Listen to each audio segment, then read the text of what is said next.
आज हम कहानी पाठ करेंगे। कहानी एक टोकरी भर मिट्टी, जिसे लिखे हैं माधव राव सप्रे। यह हिंदी की पहली कहानी मानी जाती है। आइए शुरू करते हैं। नमस्कार, जय हिंद। अभिनंदन है आपका कहानी घर में। मैं आपका दोस्त लालजी प्रसाद। उम्मीद करता हूँ आप स्वस्थ होंगे, कहानी घर की हर प्रस्तुति को पसंद करते होंगे।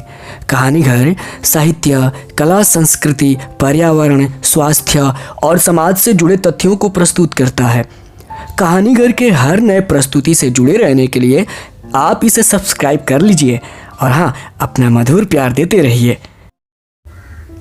किसी श्रीमान जमींदार के महल के पास एक गरीब अनाथ विधवा की झोपड़ी थी। जमींदार साहब को अपने महल का हाथा उस झोपड़ी तक बढ़ाने की इच्छा हुई। विधवा से बहुतेरे कहा कि अपनी झोपड़ी हटा ले, पर वह तो कई ज़माने से वहाँ बसी थी। उसका प्रिय पति और इकलौता पुत्र भी उस झोपड़ी में मर गया था। पतोहू भी एक 5 बरस की कन्या को छोड़कर चल बसी थी। अब यही उसकी पोती इस वृद्धा काल में एकमात्र आधार थी।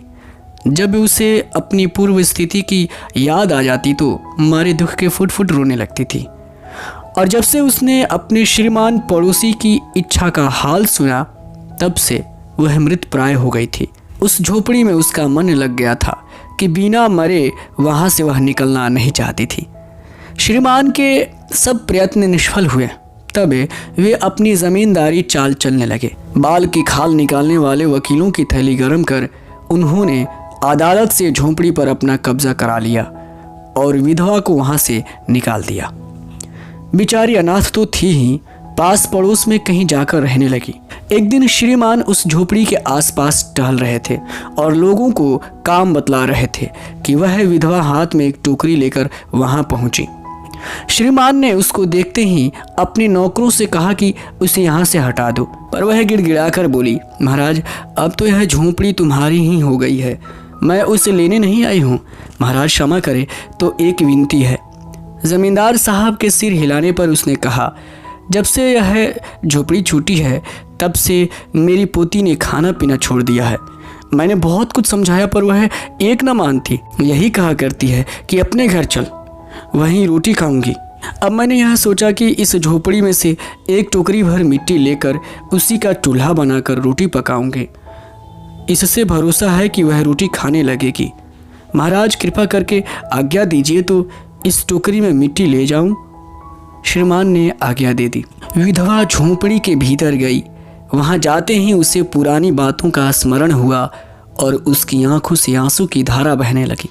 अपने आंतरिक दुख को किसी तरह संभाल कर उसने अपनी टोकरी मिट्टी से भर ली और हाथ से उठाकर बाहर ले आई। फिर हाथ जोड़कर श्रीमान से प्रार्थना करने लगी, महाराज कृपा करके इस टोकरी को ज़रा हाथ लगाइए, जिससे कि मैं उसे अपने सिर पर रख लूं।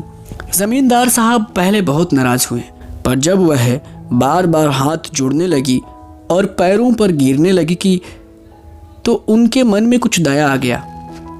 किसी और नौकर से न कहकर आप ही स्वयं टोकरी उठाने लगे।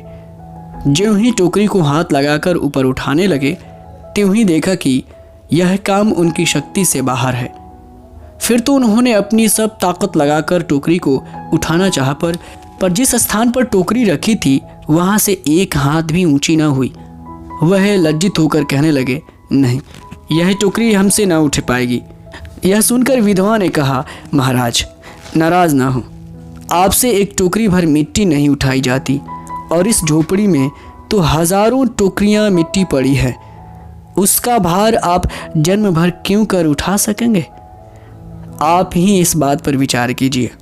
जमींदार साहब धनमत से गर्वित होकर अपना कर्तव्य भूल गए थे, पर विधवा के उपयुक्त वचन सुनते ही उनकी आंखें खुल गईं। कृतकर्म का पश्चात कर उन्होंने विधवा से क्षमा मांगी और उसकी झोपड़ी वापस दे दी। तो ये थी कहानी एक टोकरी भर मिट्टी।